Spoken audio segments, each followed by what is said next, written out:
오랜만에 11월 달에 눈이 많이 왔습니다. 옆에 동산을 몇 바퀴 돌다 보니까 아직도 눈이 안 녹은 부분이 낙엽들 위에 쌓여 있어요.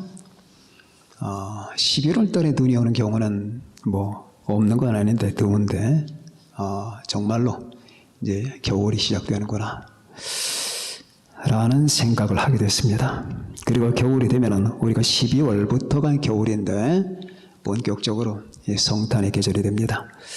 12월 금년에도 역시 성탄에 관련된 주제를 여러분들에게 말씀드리면서 예수 그리스도의 탄생이 무엇을 뜻하는가 하는 것을 우리가 생각해 보도록 하십시다. 이제 시작입니다. 구속 역사가 어떻게 시작되나? 인류의 역사는 구속사거든요. 구속사. 인류의 역사는 구속사예요. 물론 인문학자들은 이렇게 보지 않습니다. 인간의 역사는 다른 의미가 없어요. 그냥 우후죽순으로 자연 발생하는 겁니다.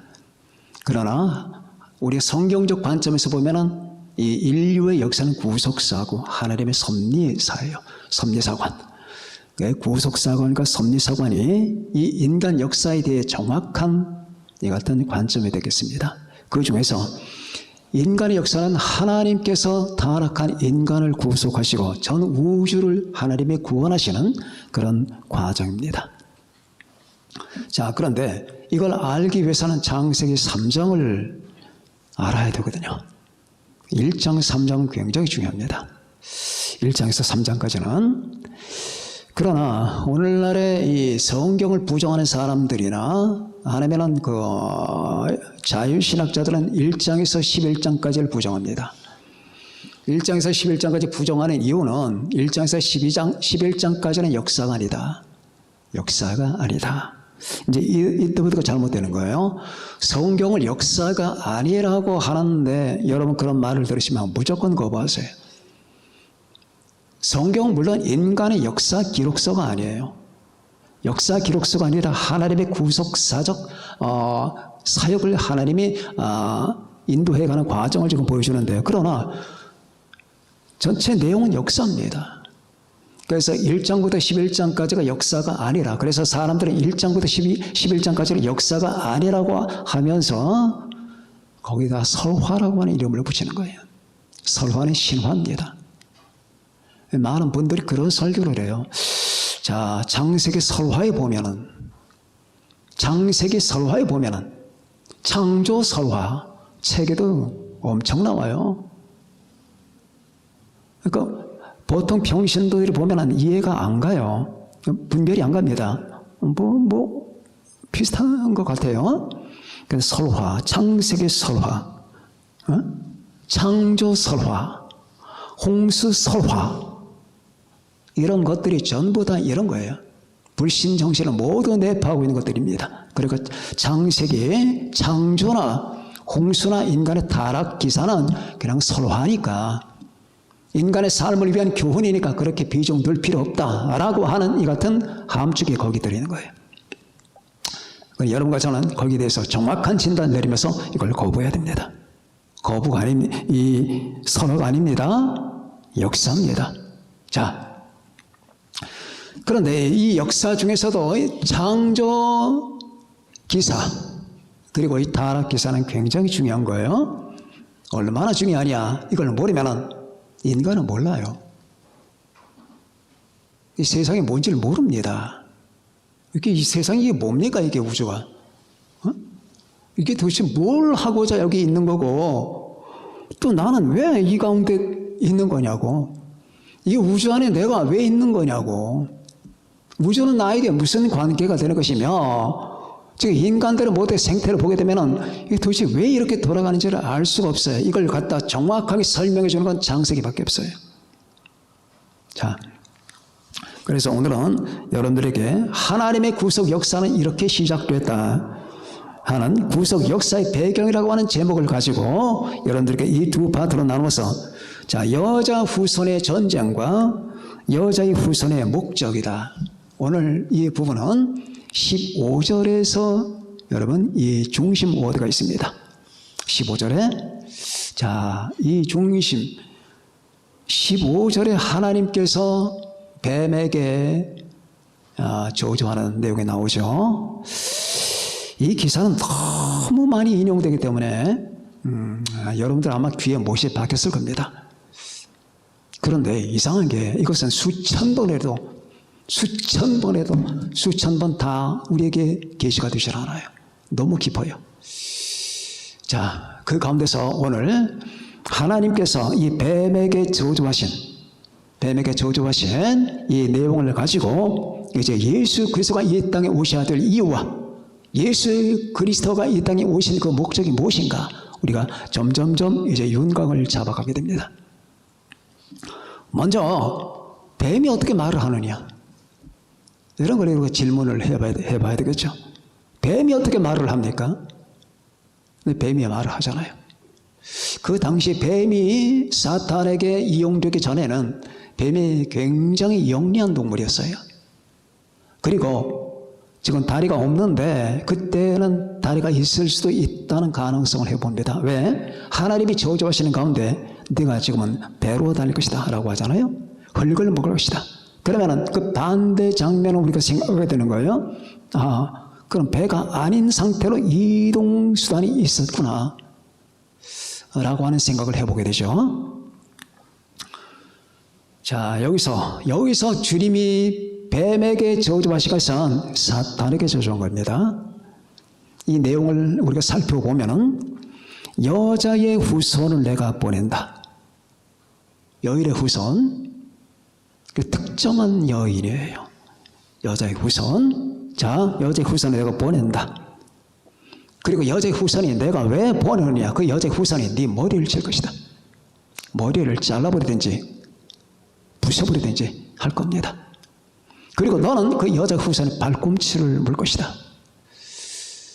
여기서 여자의 후손과 뱀의 긴장관계가 나오는 거예요. 그런데 이 긴장관계를 함축하고 있는 15절 전체가 인류 역사를 이해할 수 있는 키워드가 되는 거예요. 왜냐하면 모든 인간이 존재하기 시작해서 끝날 때까지 모든 과정이 바로 여기에 관련이 되어 있기 때문에 인간이 타락하기 전에는 관련이 안 되지만 그러니까 인간이 타락하고 나서 3장부터 바로 이게 적용이 되는 겁니다. 그러면은 우리는 이 전쟁이 어떻게 진행되는 건가? 이것부터 살펴봐야 됩니다. 여자의 후손은 누구냐? 자, 여자가 죄를 지었죠. 그죠? 여자가 죄를 지었어요. 제가 말씀드린 대로 이 교활한 사탄이라는 놈이 뱀에게 들어가서 이 미스터리가 굉장히 많아요. 왜 하나님이 에덴 동산으로 뱀이 들어오는 것을 허락하셨나? 이것도 미스터리예요. 그리고 어떻게 사탄이 뱀에게 들어갔나? 이것도 미스터리예요. 하나님은 이걸 통해서 뭘 이루고자 하시는 건가? 자, 그런데 이 뱀이 하나님께서 중앙에 있는 나무 열매를 따먹지 말라고 명령한 사람은 아담이라고 했죠. 아담이에요. 여자가 아니에요. 그때는 여자가 없었어요. 아담만 있었습니다. 아담을 만들어 놓으시고 나서 너는 이 동산 중앙의 열매를 먹지 말아라. 그리고 나서 한참 있다가 하나님께서 아담의 갈비뼈로 하와를 만드신 거예요. 그리고 남편 된 이 아담은 아내에게 그 얘기를 해 줬겠죠. 그리고 이 하와는 계속 그 얘기를 상기하고 있었을 테고, 그런데 직접적으로 하나님께 듣지 아니하는 하와에게 사탄이 교활하게 접근한 거예요. 그리고 결국 그 여자로 말미암아 남자까지 전염이 됐고, 그 남자로 말미암아 전 인류가 전염이 되고 원죄 가운데 빠지게 되는 이 같은 술수를 사탄이 구사한 겁니다. 그리고 하나님은 이걸 미리 아셨고, 그래서 사탄을 에덴 동산으로 들어오게 하나님이 허락하셨고, 그러므로 말미암아 창세전에 사탄도 있기 전에 인간이 있기 전에, 우주가 있기 전에 하나님이 그리스도 안에서 자기 아들 안에서 하나님 구상하신 하나님의 나라를 향하여 하나님이 진보해 나가는 이 같은 놀라운 이 미스터리가 이 안에 다 들어있는 거예요. 어떻게 보면 하나님이 사탄이 에덴 동산 들어오도록 만드신 것 같은 이 뉘앙스가 보여요. 이 전체 하나님이 지배하고 있다는 사실만은 분명한데 이 전체의 연극을 짜고 있는 분이 하나님이거든요. 그러니까 우리는 하나님의 생각을 감히 짐작을 못하는 거예요. 그러나 분명한 것은 하나님께서 인간을 가지고 사탄을 가지고 노는 게 아니라 하나님의 최대의 하나님의 선을 나타내시고 하나님의 영광을 나타내시며 결국 그렇게 하는 것이 바로 하나님께서 창조한 이 인간에게 최대의 행복이 된다는 사실을 하나님이 아시기 때문입니다. 그 최대의 행복과 생명에 도달하기 위해서 인간은 이 사탄과의 전쟁이라고 하는 이 어두운 골짜기를 시편 23편처럼 지나가야 돼요. 사망의 음침한 골짜기, 이 사망의 음침한 골짜기라는 게 인간 역사의 과정이거든. 그러면은 자, 전쟁이 어떻게 시작되는 건가? 그 다음부터 곧바로 시작되는 거예요. 어떻게? 아담과 하와가 자식을 낳았는데 그 낳은 자식들 가운데 갈등이 있어서 가인이 아벨을 죽입니다. 그죠? 시작이 벌써 시작된 거예요. 그리고 이 가인의 후손이 퍼져나가는 거예요. 가인의 후손, 다시 말하면 하나님께 불순종, 자기 중심, 어두운 마음, 자행자지, 인본주의, 자기 중심, 욕심과 탐욕, 이런 걸로 뭉쳐진 이 존재들이 이제 세계 바깥으로 나가는 거예요. 전 세계로 뻗어나가는 겁니다. 그리고 나서 그 전쟁은 더 급속하게 발전하는 거죠. 이 가인의 족속들을 통해서 다시 말하면 하나님을 대적하는 자, 가인이 어디 있었나요? 타락하고 나서 자기 동생을 죽이고 나서 가인은 에덴의 동쪽으로 도망갑니다. 그 에덴의 동쪽, 존 스타인백의 에덴의 동쪽이라는 그 소설이 있는데 이 에덴의 동쪽이라는 말이 여기서 나오는 거예요. 에덴의 동편으로 도망가요. 거기는 하나님을 거역하는 무리, 하나님을 대적하는 무리, 어둠의 족속들의 상징처가 된 거예요. 하나님을 대적하는 무리들이 군집해 있는 상태를 에덴의 동쪽이라고 하는 겁니다. 거기에 가인의 족속들이 있으면서 끝없이 하나님을 대적하면서 인간 역사를 끌어갑니다. 그렇게 끌어가다가 나중에 바벨탑 사건이 생기면서 하나님 홍수로 멸망시킵니다. 그러나 거기서 끝나지 않고 이것이 어디까지 가느냐, 계속 진행하다가 나중에 적그리스도까지 오는 거예요. 니무롯, 그 중간에 니무롯이 나오죠. 니무롯이 최초의 이 적그리스도의 원형이에요. 그 니무롯이 하나님을 대적하며 그 다음에 그 당시 바벨론, 고대 바벨론을 장시했고 아시리아를 장시했고 이렇게 하면서 하나님을 대적하는 이 문명을 만들어요. 이 니무롯은 최초의 거대한 이 같은 힘을 가지고 있었던 사람이거든. 그런데 이 니무롯의 후예로 계속 나오던 이 독재자들, 그 독재자들 맨 마지막에 나오는 독재자가 이제 엔티크라이스트, 적그리스도예요. 그렇게 해서 끝없이 하나님을 대적하고 인간의 역사를 바탕으로 몰고 가는 이 전쟁이 끝없이 이어지는데 결국 적그리스도를 우리 주님께서 내려오시면서 적그리스도를 체포하고 지옥에 던져버립니다. 그리고 사탄을 감금하고 그때까지도 전쟁이 안 끝나요. 왜? 완전한 전쟁의 종료는 천년왕국이 끝난 다음에 주님께서 결국 사탄을 영원히 지옥에 던지시는 바로 그때 끝나는 거예요. 이때까지가 전쟁이에요. 그래서 여러분과 저는 지금 전쟁의 한복판에 있는 거예요. 인간이 이 땅에 태어나잖아요. 그럼 누구나 이 전쟁을 치르게 돼요. 어린애들, 저 도화까지 전부 이 전쟁을 치러야 돼요. 그 전쟁을 치러가는 과정이 예수 믿을 거냐 사탄을 따를 거냐 이거예요. 간단해요. 전쟁의 성격은 예수 그리스도를 믿을래 아니면 사탄을 믿을래 그거예요. 중간 길이 없어요. 모든 인류는 다 바로 이 시험대 앞에 서게 되는 겁니다. 하나님의 아들 독생자 예수님을 믿을래? 아니면 너를 파괴시키고자 하는 그 사탄을 따를래?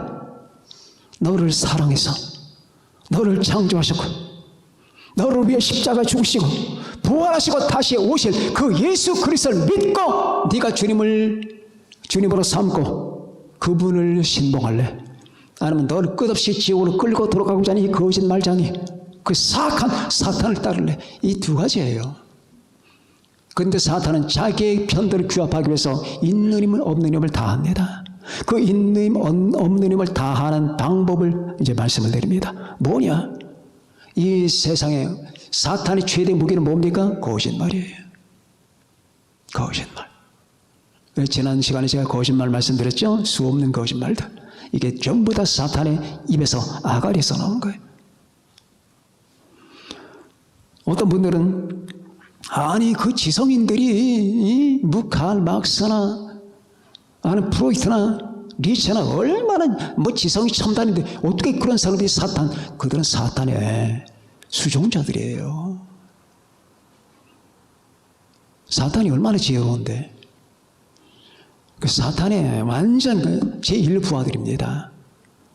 그러니까 이 19세기에 들어서 유명한 마귀 넷이 태어났는데 진화론의 찰스 다윈, 공산주의 칼 막스, 정신분석의 프로이드, 그리고 여러분 철학의 니체. 이게 4대 마귀예요. 그리고 그 밑에 있는 수종자들이 한도 끝도 없이 나와요.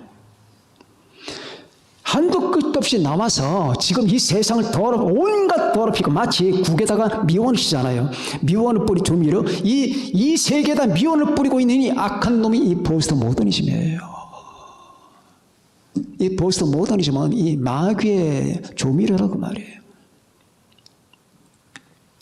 그래서 이런 이 거짓말, 이 철학, 종교, 예수 그리스도를 믿는 이 신앙 외에 이 모든 종교들은 사기거든. 사탄의 발명품이에요. 기독교만이 오직 하나님에게서 인간으로 오시는 거예요. 은혜로 기독교만이 오직 은혜로 구원받는 거예요. 오직 기독교만이 하나님이 인간을 사랑하시는 거예요. 근데 이 세상 종교는 어떤 겁니까? 하나님에게서 인간으로 오는 게 아니라 인간이 하나님을 찾아가. 은혜로 구원받는 게 아니라 행위로 구원받아. 그렇죠? 행위로 구원받아. 이거 전부 다 기독교의 정반대거든. 이렇게 이 종교 철학 그 외에 또 있죠. 전쟁. 진짜 전쟁. 이거 전부 다 우리가 이 뱀과의 뱀과의 전쟁이에요. 얼마나 많은 전쟁. 제가 자주 말씀드리지만은 이 세계를 가는 피바다로 만드는 거 이게 다 아니 무슨 짓들을 하냐고. 전쟁을 하고 나면은 자 나폴레옹이 영국을 쳐들어갔습니다. 수없는 시체들이 쌓이는 거예요. 그 아까운 청년들이 우리 주형이 제명이 그 민서 아까운 청년들이 민서 많은 나이에요. 얼마나 많은지 몰라.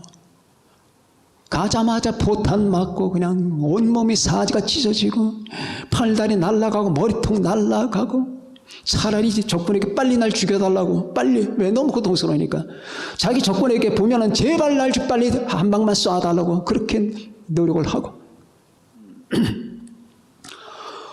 그냥 시체들이 쌓여. 그래 강물이 다 시커매. 왜? 피 때문에. 그리고 그 전쟁 끝나고 난데 뭐가 남느냐? 아무것도 안 남아. 뭐가 남냐? 그냥 죽이는 거야. 그래 약간의 승리를 누구 편이 이겼다. 누가 이겼다. 응? 여러분 이 전쟁 알렉산더가 밀고 나가죠. 전 세계를 갖다가 세계 최대 정복자라고 하는 이 알렉산더 가는 데마다 다 피바다야. 칭기스칸 역시 피바다. 이제 현대 전화는 현대 무기를 가지고 사용하지. 이제 칼과 창이 필요 없어요. 그래서 그때부터 이제 1차 대전, 2차 대전이 생기는 겁니다. 그러니까 1차 대전에 여러분 2천만 명이 죽어요. 그리고 2차 대전에 5천만 명이 죽어요. 이제 3차 대전 벌어지면 얼마나 수억 명이 죽습니다. 이 전쟁. 그리고 뭐가 남느냐? 아무것도 안 남아. 그냥 온 도시가 그냥 다 파괴되는 거예요. 다 깨지고. 이 전쟁을 누가 일으키느냐? 타락한 인간 속에 사탄이 일으키는 거예요. 그래서 우리나라는 그래도 감사한 게 우리나라는 다른 나라를 침범해본 역사가 없어요. 일본은 끝없이 침범하잖아. 끝없이 침범해. 잔인해. 우리나라 사람들은 잔인하지 않아. 자, 이 전쟁을 통해서 이 뱀의 후손과 바로 여인의 후손의 전쟁이 이렇게 벌어지는 겁니다. 자, 그런데 그것뿐만이 아니에요. 또 전쟁은 문화를 통해서 일어나는 거예요. 문화. 지금 전 세계 이끌고 가는 문화를 한번 보세요. 이 문화가 하나님의 문화냐? 영화, 책, 연극, 연예, 노래, 모든 사람들의 의식 부조, 모든 그 여러분 이 도시 형성, 이 모든 것들이 하나님을 대적하는 쪽으로 움직이고 있다고 말이에요. 여러분, 영화를 집에서 TV를 들고 영화를 2시간만 보십시오. 2시간, 3시간. 보고 나면 뭐가 남나? 멍해집니다. 이 뇌가 날아간 것 같아. 뇌가 어디론가 날아가. 그러다 보니까 사람을 봐도 사랑스럽지 않아. 내가 왜 사는지를 몰라. 자, 이걸 갖다가 밤낮 해보라고, 밤낮. 거기다가 음란 비디오 보고, 음란 동영상 보면 인간이 아니 짐승이 되는 거예요. 이런 모든 것들이 왜 생기느냐. 그리고 정치 싸움. 무슨 당. 이 모든 과정들은 전부 다 이 영적 전쟁의 그림자들이에요.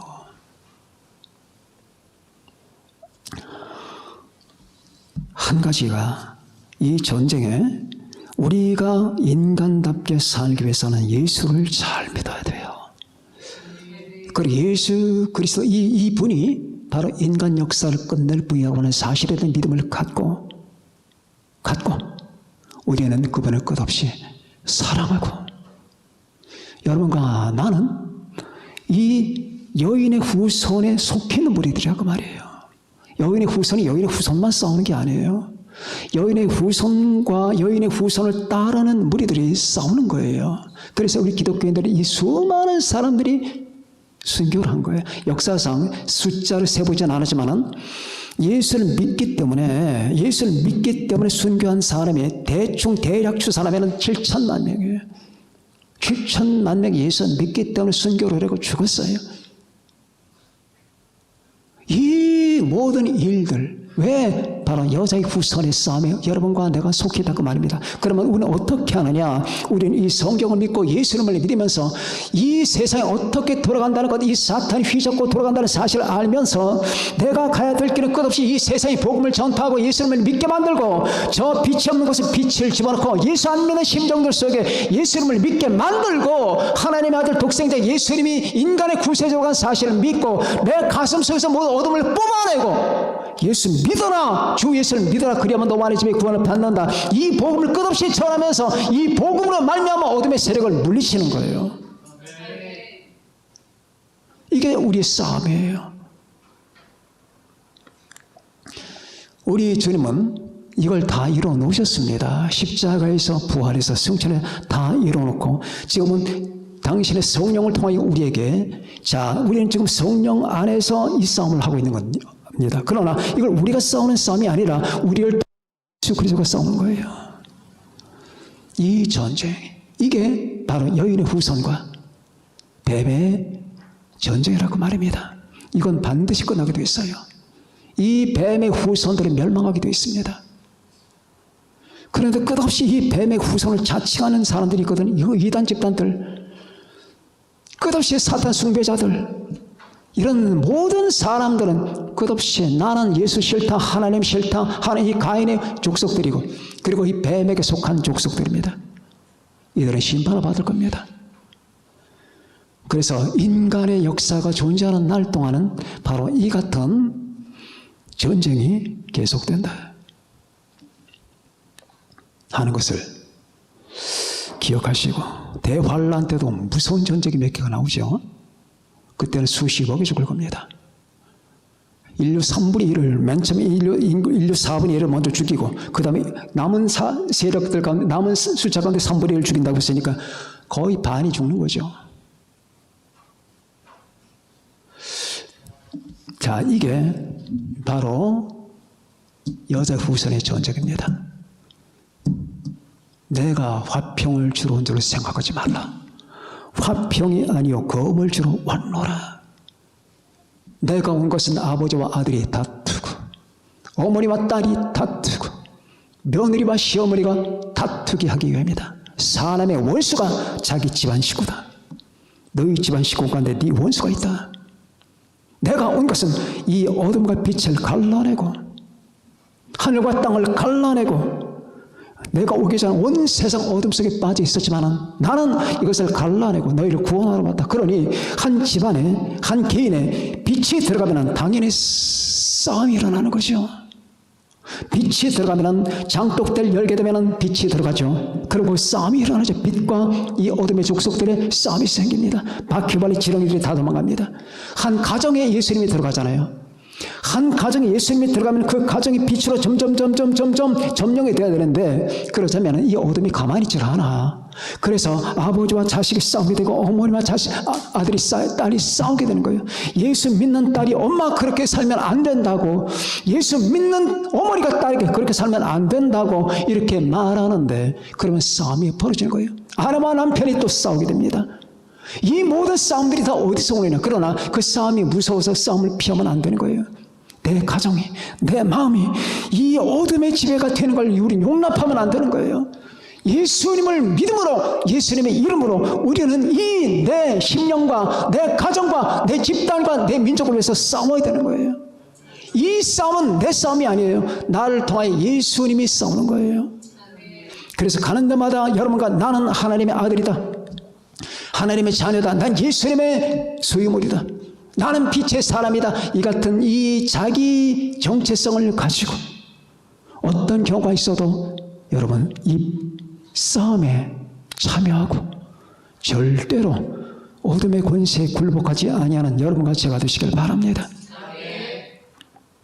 그러면 이 여자의 후손이 오신 궁극적 목적은 뭐냐? 하나님 나라 건설이에요. 하나님 우주를 왜 창조하셨나? 이 우주는 하나님의 목적이 아니에요. 이건 소모품이에요.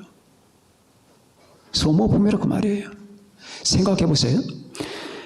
히로시마와 나가사키에 떨어진 것은 원자폭탄이었습니다. 원자폭탄이, 그래서 소형 난로만한 폭탄이에요. 소형 난로. 그래서 그 폭탄 이름을 리틀보이라고 하는 겁니다. 작은 소형, 리틀보이. 티베트 대령이 에놀라 게이라는 그 비행기를 몰고 8월 10일 8월 6일 오전 8시 15분 히로시마 상공에서 떨어뜨린 폭탄의 이름이 여러분 리틀보이예요. 요만해. 그 요만하게 다 원자 덩어리. 근데 원자 폭탄은 원래는 그 속에 있는 원자들, 요만한 원자들이 분열되는 거야. 요만한 게 딱 분열돼. 둘로 쪼개진다 그 말이에요. 쪼개질 때의 그 에너지가 엄청난 거예요. 그런데 이만한 이 속에 원자가 얼마나 많이 있겠냐고. 이게 히로시마를 휩쓸어버리는 거예요. 제가 지금 무슨 얘기를 하려고 하는 겁니까? 하나님께서 이 우주를 없애실 때에 우주에 있는 모든 원자들은 깨져라. 명령만 하면은 요만한 폭탄이 그 정도인데 우주가 깨지면 어떻게 될까요? 하나님께서 우주를 처리하는 방법이 말씀 한마디면 되는 거예요. 상상이 안 되겠죠. 이 우주는 소모품이에요. 우주에 대해서 너무 연연할 필요, 환경보호를 한 자들이 우주를 지키고 우리는 내 집 앞을 청소를 많이 하면 돼요. 이 우주를 일부러 이 세상을 내가 오염시킬 필요는 없어요. 내 마을이니까. 그렇다고 해서 이 마을이 영원한 마을이냐? 아니에요. 소모품이에요. 이건 날아가요. 우리는 어디를 바라봐야 되느냐? 새하늘과 새 땅을 봐야 돼요. 그래, 절대로 걱정하지 마세요. 이 세상이 어떻게 될까? 오염될까? 오존층 깨질까? 엘니뇨 현상, 라니냐 현상 절대 걱정하지 마세요. 그런 거 걱정할 거라면 그냥 낮잠을 자시는 게 나아. 걱정하지 마세요. 이건 하나님이 통치하고 있는 거예요. 지구가 존재하는 동안에는 추위와 겨울과 낮과 밤이 계속하리라. 노아 홍수에 주께서 말씀하셨죠? 그런데 우리 주님이 오신 것은 하나님 나라를 완성하시기 위한 거예요. 하나님 우주를 창조하시기 위해서는 하나님 나라를 완성하기 위한, 만드시기 위한 거고, 우리 주님은 그것을 완성하기 위해 오셨단 말입니다. 그런데 사탄이 이걸 방해하는 거예요. 자, 하나님께서 에덴 동산에 뱀이 들어오도록 왜 허락하셨을까? 참으로 하나님은 신묘막측하죠. 뱀이 들어오도록 딱 길을 열어놨어. 사탄이 회방하도록. 하나님 지금도 그러시잖아요. 하나님을 회방하도록 내버려둔다니까. 사탄이 있는 힘을 다해서 너희들 하고 싶은 대로 해라. 사탄과 귀신들이 그냥 판을 치고 다니잖아요. 이거 하나님의 대계산 속에 있는 그 말이에요. 이 걔네들 다 쓰고 난 다음에 하나님 그들 전부 다 지옥에 쳐넣는 거예요. 하나님의 사람을 쓰시는 방법이 그래요. 나쁜 그릇, 좋은 그릇이 있어요. 좋은 그릇은 쓰시고 닦아서 깨끗하게 자신의 단스에 집어넣어놔요. 예쁘게 아름답게 하나님의 사랑을 누리도록. 나쁜 그릇은 다 쓴 다음에 밟아버려요. 깨뜨려버려요. 이게 하나님의 하시는 방법이에요. 깨뜨려버린다고 말이에요. 사탄도 다 쓰신 다음에 깨뜨릴 겁니다. 그런데 우리 주님께서는 이 땅에 하나님 나라를 건설하기 위해서 오셨어요. 아니 목사님, 우리를 구원하기 위해서 오신 거 아닙니까? 이게 다 맞물려 있단다. 예수 그리스도의 구속이 없으면 하나님 나라가 완성이 안 돼. 하나님 나라가 완성되기 위해서는 첫째 예수님의 구속이 있어야 돼. 십자가 구속. 두 번째 생명이 있어야 돼. 그 안에. 세 번째 교회가 있어야 돼. 네 번째 통치가 있어야 돼. 하나님의 통치가. 이게 전체 하나님 나라라고 하는 거예요. 자, 그러면은 우리 주님께서 우리를 구원하기 위해서, 자, 우리를 구속하신다, 구원하신다는 것과 하나님 나라가 완성된다는 것 서로 연결되어 있어요. 자, 마가복음 1장 15절에 주님께서 맨 처음에 이 땅에 오셔서 공생애를 시작하실 때 하셨던 말씀이 뭡니까? 회개하라. 천국이 아니면 하나님의 나라가 가까이 왔느니라. 회개하라. 천국이 가까웠으니, 자, 천국이 가까웠다. 그리고 회개하고 복음을 믿어라예요. 세례 요한과 주님의 첫 번째 메시지가 같아요. 세례 요한은 회개하라, 광야에 외치는 자의 소리가 있어 가로되 회개하라, 천국이 가까이 왔느니라, 거기까지였어요. 근데 주님의 메시지는 뭐냐? 하나님의 나라가 가까이 왔으니 회개하고 두 번째 복음을 믿어라예요. 세례 요한은 복음을 믿으라는 말이 없어. 근데 주님의 그 첫 번째 메시지는 복음이 뭡니까? 자기 자신이에요. 하나님 나라는 어디서 이루어지나? 예수 그리스도 안에서 이루어지는 거예요. 에베소서 1장 10절을 보면은 이런 희한한 말이 나와요. 하나님께서 계획하시는 건, 하나님 뜻하시는 것은 하늘에 있는 것이나 땅에 있는 것이나 온 우주 만물이 자기 아들 예수 그리스도 안에서 통일되게 하십니다. 이게 무슨 말이지? 통일되게? 에베소서 1장 10절을 보라고. 그러면은 지금 통일이 안 되고 사방이 우죽순이란 말이에요. 나는 인간이 타락하고 나서 모든 것은 질서를 벗어났어. 예수 이름을 중심으로 모든 것이 다 이루어져야 되는데 그게 아니란 말이에요. 그러면 하나님의 계획은 뭐냐? 예수 그리스도 안에서 온 우주 만물의 질서를 잡는 거예요. 그 질서를 잡아서 이루어진 그 상태가 뭐냐? 하나님 나라예요. 누가복음 17장 보면은 이런 말이 나와요. 바리새인들이 예수님께 이런 질문을 하죠. 주여, 하나님의 나라가 언제 임하나이까? 그때 뭐라고 하셨죠? 하나님의 나라는 볼 수 있게 임하는 것이 아니요 여기 있다 저기 있다고도 못하리니 하나님의 나라는 너희 안에 있느니라. 이 말만 들으면 무슨 말인지 몰라. 이거 세 가지 해석이 있어요. 자, 조금 추상적인 사람들, 그러니까 하나님의 이 도덕적인 사람들이 이걸 첫 번째 도덕적인 사람들이 해석하는 방법. 그래, 맞아.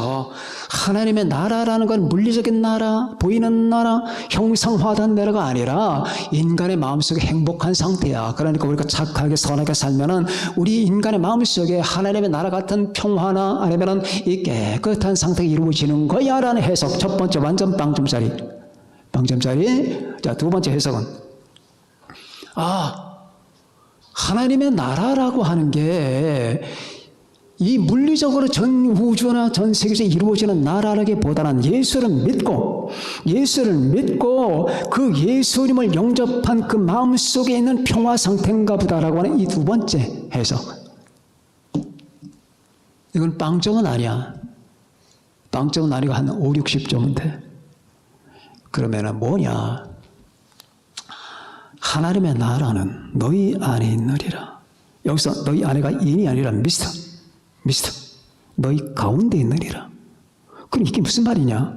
지금 예수님은 모든 군중들에게 둘러싸여 있단 말이야. 그죠? 하나님의 나라는 이미 너희 안에, 너희 가운데 있다. 나다 그 말이야. 나다. 너희가 둘러싸고 있는 나다. 그러면 목사님, 예수님이 하나님의 나라면 더 이상 다른 물리적인 상태 같은 건 없는 겁니까? 아니에요. 예수 이름을 중심으로 결국 완전한 우주가 이루어질 거예요. 이게 하나님의 나라예요. 거기에는 죄가 없어요. 불의가 없어요.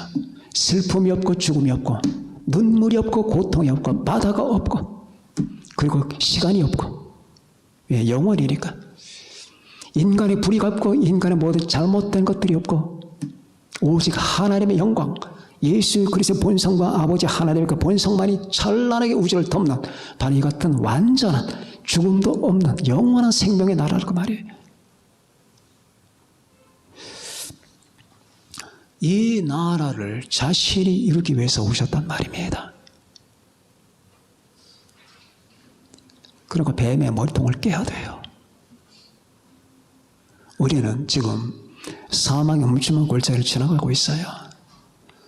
우리는 아무리 여러분과 제가 맛있는 걸 먹고 좋은 옷을 입어도 아쉽습니다. 우리가 찬송가를 부르다 보면 그런 말이 나오잖아요. 늘 아쉬움 뿐일세. 나오죠. 나의 기쁨, 나의 사모하는 목자 예수님 이렇게 노래하면서 밤낮 그분을 불러도 밤낮 그분과 교제도 늘 마음속에는 아쉬움만 남습니다. 기도가 끝나면 여러분 만족하던가요? 전 기도가 끝나면 항상 아쉬워요. 이게 아닌데 그래 지금 내가 맛을 봤지만 그러나 이건 완전한 상태가 아닌데 언젠간 주님께서 그 완전한 상태를 성취해 주시겠지. 내가 당신과 격리되어 있는 상태가 아니고 내가 당신을 맞대면하면서 대화를 하고 내가 당신과 멀리 성령을 통해서 내가 지금은 기도하지만 그때는 당신과 맞대면하면서 기도하는 그날이 오겠지. 이게 항상 아쉽거든. 자, 그러면은 여러분과 제가 하나님의 나라를 사모하면서 지금 그만해도 감사하죠. 우리 일단 영적으로는 하나님 나라 안에 있으니까, 그죠? 영적으로 있는 거예요. 우리가 완성될 나라는 영적인 나라라기보다 물리적인 나라예요. 완전하게 이 시각화된 하나님의 나라. 그런데 여러분과 저는 지금 영적인 하나님의 나라 안에 있는 건 그 분명히 사실이야. 예수 안에 있으니까. 예수님이 여러분 안에 계시니까. 그럼에도 불구하고 여러분과 나는 지금 반쪽은 잃었어. 다시 말하면 현실적으로 실제적으로 물리적으로 하나님 나라가 지금 아니란 말입니다. 제가 언젠가 여러분에게 비를 맞으면서 여러분 지었던 시가 기억나시죠? 아버지의 집으로 가자. 아버지. 우리는 그 아버지의 집으로 가기 위해서 항상 마음속에 고달파하고 슬퍼합니다. 목사님, 우리는 항상 기뻐하는 거 아닙니까? 맞습니다. 항상 기뻐합니다. 그러나 항상 기쁨 속에 하나님에 대한 아버지 집에 대한 아쉬움이 남아있어요. 이게 아파요. 아프다고. 어서 그 나라가 와야 되는데. 그래서 우리가 주기도문할 때, 주기도할 때 하늘에 계신 우리 아버지 이름이 거룩히 여김을 받으시오며 나라가 임하시오며, 나라가 임하시오며, 이건 우리의 간절한 소망이에요. 나라가 지금은 하나님의 나라가 아닙니다. 인간의 나라, 인간들 잡탕들이 그냥 막 이루어지는 이 죄와 범죄와 불의가 충만한 이 나라, 그 인간의 나라, 모든 불법들이 그냥 횡행하고 판을 치고 귀신과 사탄이 역사하는 그런 나라가 아니고, 인간의 나라, 인본주의의 나라가 아니라 오로지 하나님의 나라가 이루어지게 해 주옵소서. 그래서 여러분과 나는 끝없이 이 기도를 하는 거예요. 기도할 때 이거 잊지 마세요. 주여, 당신의 나라가 어서 오시옵소서. 하나님의 나라가 임하는 건 교회가 휴거될 때부터 시작되는 거예요. 본격적으로 시작되는 거예요. 본격적으로 시작은 이미 예수님이 오셨을 때부터 했고, 그 아프잖아요. 항상. 여러분 고향의 봄이라는 노래 아시죠? 나의 살던 고향은 꽃 피는 산골. 그 다음에 뭐죠? 복숭아꽃, 살구꽃, 아기 진달래, 울긋불긋 꽃대골, 사리엔 동네. 그 속에서 놀던 때가 그립습니다. 그 노래가 뭘 얘기하는 줄 아십니까? 그 노래를 작사한 사람은 소년이에요. 이원수. 오늘 여러분들이 여러분 그 3분 단상을 보면 아마 아실 겁니다. 이원수라고 하는 소년이 있었어요. 근데 이 노래가 만들어지고 나서 작사는 이원수 씨가 했고 작곡은 다른 분이 하셨죠. 아마 누군가. 그래서 우리나라가 이 일제 밑에 있을 때 이 노래 많이 불렀다고 그래요. 독립투사들이 여기서 나의 살던 고향은 자기의 조국을 얘기하는 거거든. 꽃 피우는 산골. 우리가 비록 가난하고 못 먹어도 내 고향이 좋은데 지금은 나라를 뺏겼다고 말입니다. 그냥 독립투사들이 이 노래를 부르면서 붙잡고 자기 민족을 생각했었죠. 울긋불긋 꽃대골인데 자기의 고향과 자기의 민족을 사랑하는 마음이에요. 그런데 이 원수 씨가 최순애 씨를 만나죠. 그렇죠? 최순애. 오빠 생각. 듬뿍 새. 논에서 울고 뻑꾹 새 숲에서 울채. 우리 오빠 말 타고 서울 가시며 비단 구두 사가지고 오신다더니 실제로 8살 위에 자기 오빠가 서울로 가시면서 약속을 했었나 봅니다. 난 맨 처음에 이 노래가 굉장한 시인이신 줄 알았어요. 소녀가 적더라고요. 소녀가. 그 소녀 이름이 최순애 씨예요. 그런데 이 최순애 씨가 몇 년 후에 고향의 봄 작사자인 이원수 씨를 만나요. 그리고 둘이 결혼을 해요. 결혼을. 내가 좋아하는 이 동요, 저는 동요와 찬송과 다음으로 좋습니다. 찬송과 다음으로 좋아하는 나는 이 세상 노래가 아니야. 동요가 좋아. 동요가. 과수원길 같은 노래 얼마나 좋아. 스페인에서 이 과손길이 한번 연주가 되니 사람들이 다 깜짝 놀라요. 이 한국의 동요가 사람들 완전히 사로잡게 되니까 고향의 봄, 그 바알이 십자가단이 와서 고향의 봄을 노래한 적이 있었죠. 기가 막혀요. 막 기절할 정도, 그 정도 우리나라 동요가 탁월한 거예요. 반달, 푸른 하늘 은하수, 하얀 쪽배에 개수나무 한 나무, 도끼 한 마리. 저는 찬송가 다음으로 좋아하는 게 동요예요. 자, 그러면은 이 모든 노래 속에는 서글픔이 있어요. 슬픔이 있어. 그럼 고향에 보면 무슨 슬픔이야? 나를 뺏긴 슬픔. 내 나를 그리워하는 슬픔이 있다 그 말입니다.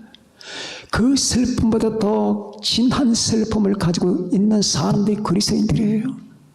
이 땅에 하나님의 평화가 이루어지고 이 땅에 하나님의 통치가 이루어져야 되는데 그 죄인된 인간들은 자기가 중심이 돼서 인본주의 사회를 자꾸 구축해 나가건만은 언젠가 하나님의 신본주의 사회가 이루어질까? 오 주여 나라가 임하시옵소서.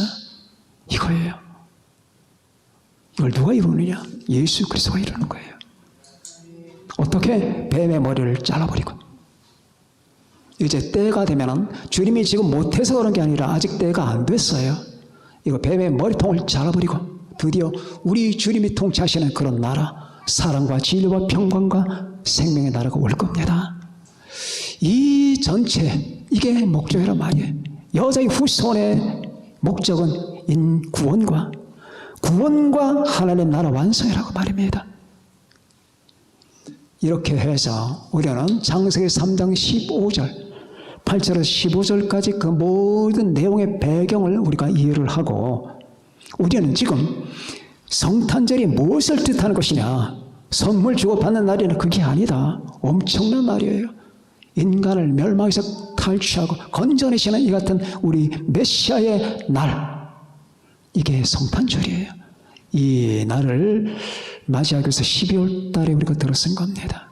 여러분과 제가 이 12월 한 달 동안에 우리 주님에 대해서 더 자세히 이해하고 주님과의 관계가 더 아름답게 성화되시기를 예수님의 이름으로 축원합니다. 기도합니다.